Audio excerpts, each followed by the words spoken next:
कि जिस दिन ये गठबंधन टूटी थी सबसे पहले मुजाहिद साहब को इस्तीफा देना चाहिए। कुछ दिन पहले ही तो वो नरेंद्र मोदी के खिलाफ पुतला जलाए थे ना, आज उसके गोद में बैठ गए। ये कहाँ का उसको शर्मिंदा महसूस नहीं है? तो वो लोग अपने कुर्सी के लिए कुछ भी कर सकते हैं, अपने ज़मीर को बेच सकते हैं, अपने आप को बेच सकते हैं, अपने जात को बेच सकते हैं, अपने धर्म को भी बेच सकते हैं। मास्टर मुझे विकास नहीं है, जमीन पे उसका विकास नहीं है। कौन 200 करोड़ का, कौन विधायक 200 करोड़ का पुल बनाया आज तक?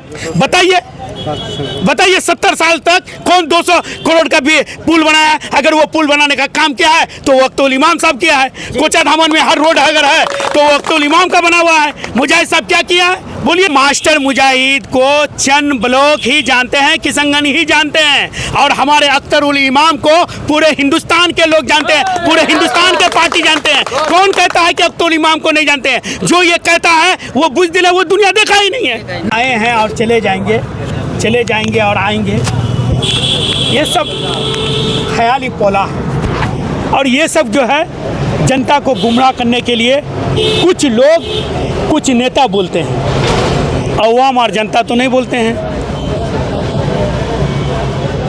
सर 3 कैंडिडेट है, तो इमाम साहब, मास्टर मुजाहिद साहब और हम दे देते हैं जवाब, हम देखिए क्या लगता है कि तीनों में टक्कर होगा? कौन चीज़ का टक्कर होगा? आपने कांग्रेस का एमपी को देखा है, क्या किया उसने? राहुल गांधी साहब का इधर से दौरा हुआ, वो किस गरीब को पूछा, किस चौक चौराहे में गरीब का हालचाल पूछा, यहाँ के विकास के बारे में पूछा? नाकम्मा कांग्रेस है, और कांग्रेस का जो है एमपी है।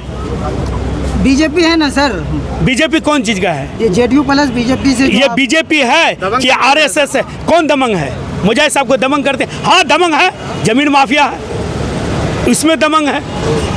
हाँ दमंग है, विकास के लिए नहीं है, अपने आप के लिए है, पैसा लूटने के लिए है। लोग तो कह रहे हैं बहुत विकास किए हैं कोचा धामन में। कोचा धामन में कौन सा विकास? कोचा मास्टर मुजाहिद कौन डेड बॉडी लाए हैं? आप पता किए हैं? सऊदी से लाने का अगर काम किया है वो अख्तरुल इमाम साहब किया है, एमआईएम पार्टी किया है, वो लाया है। ये अभी मेरे गांव में, मेरे ठाकुरगंज में आज ही 1 महीना पहले आया, वो अख्तर साहब लाए हैं। लोग तो अख्तर साहब को नहीं जानते हैं ना, जानते हैं मास्टर मुजाहिद को। क्या अरे मास्टर मुजाहिद को चंद ब्लॉक ही जानते हैं, किशनगंज ही जानते हैं, और हमारे अख्तरुल इमाम को पूरे हिंदुस्तान के लोग जानते हैं, पूरे हिंदुस्तान के पार्टी जानते हैं। कौन कहता है कि अख्तरुल इमाम को नहीं जानते हैं? जो ये कहता है वो बुज़दिल है, वो दुनिया देखा ही नहीं है। लोग शिकायत कर रहे हैं कि अख्तरुल इमाम साहब सिर्फ बोलते हैं, जमीन पर उसका कोई विकास नहीं। जमीन पे विकास नहीं है, जमीन पे उसका विकास नहीं है। कौन 200 करोड़ का, कौन विधायक 200 करोड़ का पुल बनाया आज तक? बताइए 70 साल तक कौन 200 करोड़ का भी पुल बनाया? अगर वो पुल बनाने का काम किया है तो वो अख्तरुल इमाम साहब किया है। कोचा धामन में हर रोड अगर है तो वो अख्तरुल इमाम का बना हुआ है। मुजाहिद साहब क्या किया है बोलिए तो? सर कुछ दिन पहले मुजाहिद साहब आप लोगों को बी टीम कह रहे हैं, अब कहाँ है वो? अच्छा, बी टीम का बारे में भी सुन लीजिए। मुजाहिद साहब जो बी टीम कह रहे हैं, बी टीम वो है ना, हम लोग हैं। आपको मालूम है मुजाहिद को वोट देने के बाद नीतीश कुमार किस पार्टी में रहेंगे कि नहीं रहेंगे? मालूम है आप लोग को? यकीन है, विश्वास है? इधर वो तो और तो अच्छा हो जाएगा। वो पलटू राम थे, पलटू राम है, पलटू राम होंगे। और उसके साथ साथ जो है ये पहले तो सबसे पहले मैं ये कहूँगा कि जिस दिन ये गठबंधन टूटी थी सबसे पहले मुजाहिद साहब को इस्तीफा देना चाहिए। कुछ दिन पहले ही तो वो नरेंद्र मोदी के खिलाफ पुतला जलाए थे ना, आज उसके गोद में बैठ गए।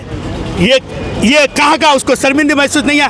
तो वो लोग अपने कुर्सी के लिए कुछ भी कर सकते हैं, अपने ज़मीर को बेच सकते हैं, अपने आप को बेच सकते हैं, अपने जात को बेच सकते हैं, अपने धर्म को भी बेच सकते हैं। मास्टर मुजाहिद साहब का एक फोटो वायरल हो रहा है 2-3 दिन से, कुछ लोग कह रहे हैं कि पूजा करने के लिए, उसमें नहीं बोला। ऐसा क्या है वो? ऐसे मैं किसी धर्म के बारे में नहीं बोलना चाहता हूँ। सबका धर्म सबके पास है, सबका ईमान सबके पास है। हमारी पार्टी सम धर्म का इज्जत और सम्मान करते हैं, और हम सबका करते हैं, क्योंकि हम हिंदुस्तानी हैं और हिंदुस्तानी समझ करके हम सबसे मिल मिलाप करते हैं। एमआईएम कितने लाख वोट लाएंगे इस बार किशनगंज में? एमआईएम कितने बाद वोट लाएंगे? मैं आप लोगों के माध्यम से पूरे अवाम को, पूरे जनता को, हमारे एमआईएम के पार्टी, पूरे हमारे अख्तरुल साहब, हमारे ओवैसी साहब और इम्तियाज जलील साहब, माजिद हुसैन साहब, उसके जो टीम आए हैं, ये जो हमारे आदिल साहब है, इश्तियाक साहब है, मुखिया, हमारे पूरे एमआईएम कार्यकर्ता सिपाही इतना मेहनत करेंगे, हम लोग 5 लाख पार करेंगे। और इंशाल्लाह आप लोग से गुजारिश करते हैं, पूरे जनता अवाम से गुजारिश करते हैं कि आप लोग हमारे पार्टी के लिए दुआ करें और हमारे अख्तर साहब को कामयाब करें और दिल्ली पहुंचाएं। यही हम आप लोगों से दरख्वास्त करते हैं। यही बात कह के अपनी बात ख़त्म करता हूं। अस्सलाम वालेकुम।